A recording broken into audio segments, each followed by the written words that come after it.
हिंदी में यूपीएससी की तैयारी से संबंधित प्रोग्राम्स को देखने के लिए सब्सक्राइब करें स्टडी IQ हिंदी। हेलो दोस्तों, स्वागत है आप सबका स्टडी IQ में। और दोस्तों, सबसे पहले तो आप सभी को दीप पर्व दीपावली की बहुत बहुत शुभकामनाएं। उसके साथ में ही गोवर्धन पूजा और भाई दूज की भी बहुत बहुत शुभकामनाएं एडवांस में। आशा है कि ये जो दीपावली का पर्व है आपकी जिंदगी में बहुत सारे उजाले लेके आए और वो उजाला भी लेके आए जिसके साथ आप अपने गंतव्य तक यानी कि यूपीएससी की उस सीट तक यानी कि IAS IPS की सीट तक आप पहुंच सके। तो आप सभी को बहुत बहुत शुभकामनाएं मेरी तरफ से, संपूर्ण स्टडी IQ परिवार की तरफ से। दोस्तों, आप सब ने बहुत सारे मैसेजेस किए मेरे टेलीग्राम मैसेज पे, मेरे पर्सनल मेल पे, मैसेज पे बहुत सारे क्वेरीज आए कि सर एक और वीडियो आप कामायनी को लेके आइए जहां पे आप ऐतिहासिकता और कल्पना वाला जो बहुत प्रश्न पूछा जाता है और एक द्वंद्व भी चलता है। जब तक हिंदी साहित्य पढ़ेंगे तो ऐतिहासिकता और कल्पना, इस पे बड़ा द्वंद्व चलता है और ये प्रश्न बहुत बार आएगा। मतलब जब आप पद्मावत पढ़ेंगे तो भी आएगा, अभी कामायनी भी देख रहे हैं तो आ ही रहा है, तो ये प्रश्न आता रहता है। तो बच्चों की क्वेरी थी तो मुझे लगा इस पे एक वीडियो करना चाहिए। वैसे स्टडी IQ IAS हिंदी और स्टडी IQ मेन चैनल पे जो प्लेलिस्ट है आप प्लेलिस्टों को जरूर देखते रहा कीजिएगा, ठीक है। स्टडी IQ का एक ऑप्शनल नया चैनल भी खुल गया, आप वहां जाके भी नए सीरीज के वीडियोस चल रहे हैं, आप वहां जाके आप अन्य वीडियोस को भी देख सकते हैं, ठीक है। तो आज हम बात करेंगे जयशंकर प्रसाद जी की अंतिम और सबसे बड़ी कृति कामायनी की, और हम इसके पहले 3 वीडियोस पे कर चुके हैं। आज का जो वीडियो है वहां बात करेंगे कि कितना ऐतिहासिक है, यानी ऐतिहासिकता से भरा हुआ कितना है ये, और साथ ही हम ये भी देखेंगे कि कामायनी एक बड़ी काव्यखंड महाकाव्य के रूप में कितना कल्पना से भरा है। देखिए, इसमें कोई दो राय होनी ही नहीं चाहिए कि कामायनी जैसा महाकाव्य उसमें कल्पना के पुट ना हो, वो भी तब जब उसे छायावाद का एक मजबूत आधार स्तंभ कवि लिख रहा है। यानी कि जयशंकर प्रसाद जब उसकी रचना कर रहे हैं तो निश्चित तौर पे जब प्रतीक और स्वच्छंदता और रहस्य मिलता है तो कल्पनाएं भी आती हैं, तो कल्पना मिलेगी, लेकिन ऐतिहासिकता भी बहुत है और भर भर के है। आज हम उन सब की बात करेंगे, लेकिन उससे पहले मैं आपको बताता चलूं कि ऑफ कोर्स स्टडी IQ में इस समय चल रही है दिवाली सेल। तो जैसा कि मैंने आप सबको विश किया था कि दिवाली की बहुत बहुत शुभकामनाएं, लेकिन एक और तरफ से आप लाभ उठा सकते हैं इस सेल का कि स्टडी IQ के अगर आप किसी भी कोर्स को परचेस करना चाहते हैं तो आप studyIQ.com विजिट करके अगर आप विकास लाइव कोड का प्रयोग करते हैं तो आपको सबसे ज्यादा डिस्काउंट वहां पे मिलेगा। लेकिन एक बात और, अगर आप हिंदी साहित्य वैकल्पिक विषय से जुड़ना चाहते हैं तो हिंदी साहित्य जो वैकल्पिक विषय है उसका बैच 6 नवंबर से शुरू हो रहा है। यानी कि जो हमारा बैच नंबर 9 है वो 6 नवंबर से शुरू हो रहा है। बैच नंबर 9 6 नवंबर से शुरू हो रहा है। आपको क्या करना है, आपको studyIQ.com विजिट करके ऑप्शनल के सेक्शन में जाके हिंदी साहित्य को सेलेक्ट करके इस 6 नवंबर वाले बैच में विकास लाइव कोड का प्रयोग करके अगर जुड़ेंगे तो देख रहे हैं 12,499, यानी कि देख रहे हैं ओरिजिनल प्राइस 20,000 का था, आपको ठीक ठाक और बड़ी छूट मिलेगी। तो लेट नहीं करना है, देर नहीं करना है, ठीक है। ये 6 नवंबर का जो बैच है ये दोपहर 1 बजे का बैच है। तो ये जैसे हिंदी साहित्य के और बाकी ऑप्शनल के बैचेस चलते हैं, 1 बजे का बैच है। आधुनिक कवि सूर्यकांत त्रिपाठी निराला यानी कि महाप्राण निराला से ये बैच शुरू हो रहा है, तो आपको देर नहीं करनी है। बाकी बात करूं कामायनी कितनी कल्पना है, कितना यथार्थ है, अगर इसकी बात की जाए थोड़े से डिटेल में अगर हम देखें तो देखिए, इतिहास एवं कल्पना बहुत बार और बहुत सारे काव्य ग्रंथों के साथ आता है, गद्य के साथ भी ये प्रश्न उठता है। हम आज जब कामायनी की बात कर रहे हैं तो आज हम बात करेंगे कि वास्तविकता में कितना इतिहास का पुट है और कितना कल्पना है। तो अगर इतिहास की बात किया जाए, देखिए कई बार बता चुका हूं कि शतपथ ब्राह्मण, ऋग्वेद, छांदोग्य उपनिषद, और मैंने ऐतरेय का भी जिक्र किया था। इवन जब मैं ऋग्वेद की बात कर रहा था तो भी मैंने बताया था कि ऋग्वेद में कहां कहां इसका वर्णन है। आज फिर उसको डिस्कस कर लेंगे, ठीक है। तो हमारे बहुत से पौराणिक ग्रंथ हैं जहां पे कामायनी के जो किरदार हैं, उनसे जुड़ी जो घटनाएं हैं, उनका वर्णन मिलता है, कई बार एक साथ, कई बार अलग अलग। जैसे आप अग्नि पुराण में, ठीक है, कुछ अन्य पुराणों में आपको मनु और ईड़ा का मिलेगा, बहुत सारी जगहों पे आपको मनु श्रद्धा का मिलेगा, कुछ जगहों पे मनु का ही मिलेगा, जल प्लावन की घटना का कई जगह दिखेगा, ठीक है। तो ये हिमालय जाना उनका जो है वो भी कई जगह दिखेगा। तो कहां पे क्या दिखता है आज हम उसी की चर्चा करेंगे।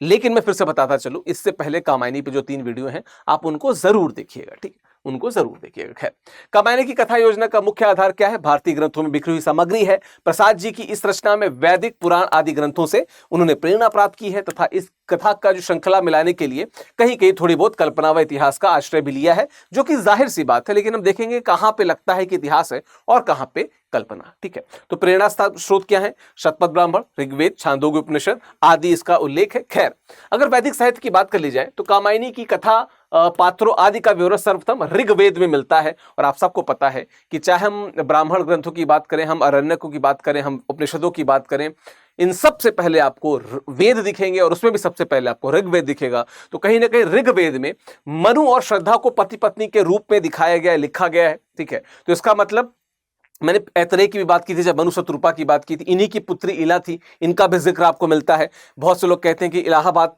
जो प्रयागराज हो गया उसका नाम इलाहाबाद इलाहाबाद से पड़ा था। विचारों के, विद्वानों के अपने अपने विचार हो सकते हैं, पर एक विचार ये भी है। ठीक है, खैर, छांदोग्य उपनिषद की बात कर ली जाए तो उसमें मनु श्रद्धा आदि से संबंधित बहुत सारी भावनात्मक व्याख्याएं हैं। छांदोग्य उपनिषद को आप प्रमुख आधार मान सकते हैं, क्योंकि छांदोग्य उपनिषद में वो जो भावात्मक कथानक आगे बढ़ता है ना, वो भी कामायनी से बहुत मिलता जुलता है। ठीक है, तो ऋग्वेद से तो मनु और श्रद्धा के पति पत्नी होने का प्रमाण मिलता ही, लेकिन जब आप छांदोग्य उपनिषद देखेंगे तो उनके जिंदगी में जो भावनात्मक उतार चढ़ाव है उनका भी वर्णन देखने को मिलता है। खैर, पुराणों की बात कर ली जाए तो अग्नि पुराण, श्रीमद् भागवत, हरिवंश पुराण, मार्कंडेय पुराण, मत्स्य पुराण आदि में, ठीक है, आदि में भी इसका मिलता है। कहां मिलता है? महाभारत में श्रद्धा के रूप में। आप महाभारत को शुरुआत में देखेंगे तो आदि महिला आदि पुरुष का जिक्र आता है, वहां पे आपको श्रद्धा का वर्णन मिल जाएगा। ठीक है, कुमार संभव जो कालिदास की रचना है उसमें आपको हिमालय का वर्णन मिल जाएगा, बिल्कुल वैसा ही जैसे कामायनी में मिलता है। बिल्कुल से मेरा मतलब है कि साम्य रहता है, ऐसा नहीं कि उन्होंने लिखा है जो कोई क्या कहते हैं 15 मात्रा में, तो उन्होंने भी 15 मात्रा में लिख रखा है, नहीं, ऊपर नीचे मिलेगा, लेकिन साम्य मिलता है। ठीक है, अगर आप शैव दर्शन की बात कर लीजिए तो शैव दर्शन, जब आनंदवाद आप देखेंगे तो उसमें आपको शैव दर्शन दिखेगा।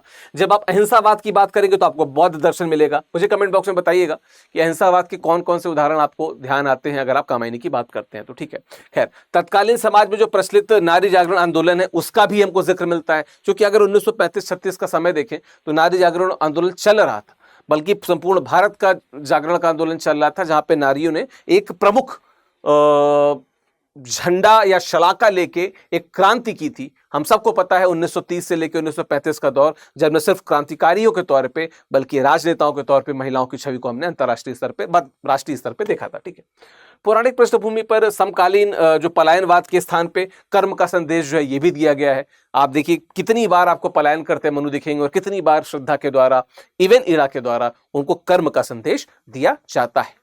बात की जाए ऐतिहासिकता की तो ऐतिहासिक घटनाओं का आधार माना गया है, बनाया गया है, हमको पता है। कामायनी की जो संपूर्ण कथा के 4 भाग हैं, जल प्लावन की घटना, मनु एवं श्रद्धा का मिलन, उनका गृहस्थ जीवन, मड़ु ईरा का प्रसंग और कैलाश यात्रा एवं तत्वदर्शन, ये मैं पहले बता चुका हूं, ये 4 हैं। लेकिन इन चारों का आधार क्या क्या है ये भी देख लेते हैं। अगर आप जल प्लावन की घटना की बात करेंगे तो ये भारतीय इतिहास में एक ऐसी घटना है जिसने मनु को देवों से विलक्षण मानवों की एक भिन्न संस्कृति प्रतिष्ठित करने का अवसर दिया। देखिए, देवों की बात की गई, देव अपने इंद्रिय भोग विलास में इतने डूब गए थे कि उनको पता नहीं था कि उनका कर्म क्या है। फिर जल प्लावन यानी कि प्रलय आता है और सब मर जाते हैं, सब नष्ट हो जाते हैं, सिर्फ मनु बचते हैं। तो ये जो अवसर है किसको मिलता है? मनु को मिलता है। ये तो यहां पे दिख रहा है। ठीक है, लेकिन आपको शतपथ ब्राह्मण में जल प्लावन की घटना तथा जो मनु के हिमालय चोटी पर पहुंचने का विवरण ये मिलता है। तो यानी कि जल प्लावन की जो घटना है इसका शतपथ ब्राह्मण में मिलता है। खैर, इसी कथा का वर्णन हमें महाभारत में, श्रीमद् भागवत पुराण में, अग्नि पुराण, पद्म पुराण आदि में भी किसी न किसी रूप में मिलता है हिमालय जाने का। एक और उदाहरण मैं आपसे पूछना चाहूंगा, अगर आपको महाभारत की याद हो तो आप बताइएगा कि वो पांडवों का जो प्रसंग है जहां पे वे हिमालय की ओर प्रस्थान करते हैं, क्या आपको याद है? अगर याद है तो बताइए कि आपने उसको कहां पढ़ा था, और अगर महाभारत में पढ़ा था तो किस खंड में, किस सर्ग में, किस जगह पे पढ़ा था, जरूर बताइएगा। ठीक है, खैर, जल प्लावन की घटना की बात कर ली जाए तो बहुत से जो यूनानी साहित्य है या बेबीलोनियन साहित्य है या जो सुमेरियन ग्रंथ है या जो बाइबिल या कुरान है, इसमें भी इस प्रकार की जल प्लावन की घटना या प्रलय का जिक्र मिलता है। अगर आपने एक मूवी देखी हो ओ माई गॉड, तो ओ माई गॉड में जब वो एक्ट ऑफ गॉड के लिए इंश्योरेंस कंपनी के साथ कोर्ट में जाता है तो वहां पे इस प्रकार के कुछ जो आयतें हैं कुरान की, उनकी बात करता है, बाइबल की भी बात करता है। ये बिल्कुल वही प्रलय है जिसकी बात यहाँ पे हो रही है, ठीक है। मनु और श्रद्धा के मिलन की बात कर लीजिए, गृहस्थ जीवन की, तो ये बहुत ऐतिहासिक पात्र है। ऋग्वेद, अथर्ववेद, शतपथ ब्राह्मण, छांदोग्य उपनिषद, मनु में श्रद्धा संबंधित अनेक उल्लेख प्राप्त होते हैं। तो जब आप ऋग्वेद की बात करें, ठीक है, अथर्ववेद की भी बात करें, देखिए यहाँ पे आपको अथर्ववेद भी दिख रहा होगा, ऋग्वेद, अथर्ववेद, छांदोग्य उपनिषद, ठीक है, शतपथ ब्राह्मण, इन सब में मनु और श्रद्धा का जो पारिवारिक जीवन है, इसका भी कहीं ना कहीं जो गृहस्थ जीवन है उसका भी वर्णन मिलता है, ठीक है। मनु और श्रद्धा के मिलन की बात कर ली जाए तो ऋग्वेद, अथर्ववेद, शतपथ, ये तो पढ़ लिया मैंने, ठीक है। प्रसाद जी ने मानवता के नवयुग के प्रवर्तक के रूप में मनु की कथा आर्यों की अनुश्रुति में दृढ़ता से मानी गई है, इसीलिए वे मनु को ऐतिहासिक पुरुष ही मानना उचित है। खैर, अगर मनु इड़ा प्रसंग की बात कर ली जाए, जो तीसरा मैंने बताया प्रमुख घटना थी, पहले दो घटनाओं का जिक्र हो चुका है, जो तीसरी प्रमुख घटना थी, इसका आप देखेंगे तो मार्कंडेय पुराण में, मत्स्य पुराण में, वायु तथा अग्नि पुराणों में इसका जिक्र मिलता है, ठीक है। इड़ावृत्त वर्ष नामक प्रदेश का उल्लेख भी मिलता है इन सबों में, ठीक है। फिर कैलाश यात्रा, जो चौथा प्रसंग था, जो कैलाश यात्रा और तत्व दर्शन वाली बात होती है, जब आनंद की प्राप्ति के लिए पहले मनु और श्रद्धा जाते हैं, बाद में इड़ा, मानव और बाकी प्रजा भी आती है। तो वहां पे क्या है, कामायनी के अंत में तांडव नृत्य करते हुए नटराज शिव के दर्शन होते हैं, जो खुद एक इतिहास की बात करते हैं, क्योंकि हम सबको पता है कि जो नटराज शिव हैं वो किस क्या कहते हैं रूप के द्योतक हैं, और किस रूप के द्योतक हैं जब आप ये सोचिए, तो आप मुझे ये भी बताइएगा कि क्या किसी बड़े अंतर्राष्ट्रीय वैज्ञानिक संस्थान में हमें नटराज की मूर्ति देखने को मिलती है? अगर मिलती है तो कहाँ पे, जरूर बताइएगा, ठीक है। क्या ब्रह्म पुराण एवं लिंग पुराण में शिव के तांडव नृत्य करने का भी वर्णन है, और ये चीज कामायनी में मेंशन है। तो इसका मतलब क्या कि ब्रह्म पुराण एवं लिंग पुराण में भी हमको इसका वर्णन मिलता है। क्या शिव महिमा स्रोत में शिव के तांडव नृत्य को कल्याणकारी बताया गया है, शिव महिमा स्रोत में शिव के कल्याण स्रोत को कल्याणकारी बताया गया है, तो हमें यहाँ पे ये देखने को मिलता है।